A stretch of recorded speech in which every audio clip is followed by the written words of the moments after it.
Ito mga master, tingnan nyo kung anong nangyari dito sa bahay. Akala ko dati mga master yung ganito napaka safe. Kaso yun nga pala ngayon may nakita tayo na ganitong pangyayari. Delikado pala siya pagka sa mga babae rin, no? Kasi malamang to mga master yung buhok nito kinain dun sa loob ng ng upuan. Yan, tingnan nyo, oh. Ang sakit niyan mga master. Yan, kaya yung mga mahilig sa mga chair massage mga master, doble ingat tayo, no?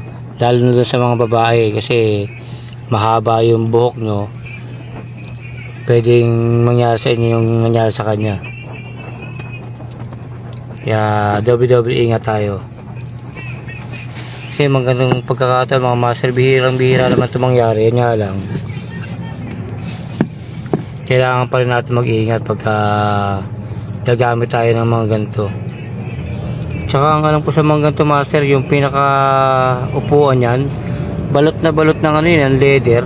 Kaya nagtaka ako nung nakita ko to kung paano nangyari sa kanya na nagaganyan siya, kasi may cover yan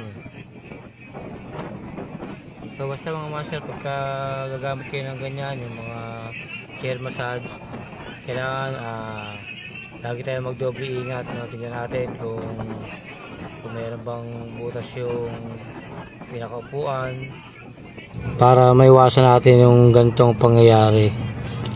Kasi mahirap pagka nangyari sa atin yan. Unang-una, gagastos tayo dyan.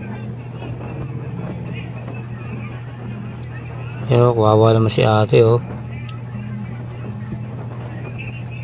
Grabe, sakit niyan. Siyempre yung pinakaalit mo yan, hatak na hatak nung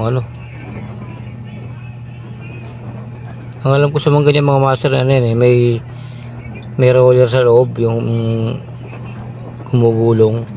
Maaaring doon, no, mga master, sa mekanismo niya. Kaya mga master, kung gagamit ka na ganyan, doble ingat.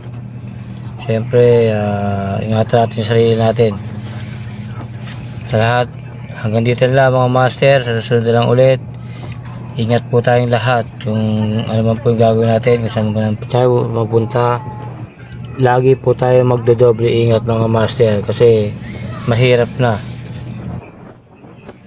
Hanggang dito lang mga master, ingat kayong lahat. God bless po sa inyo.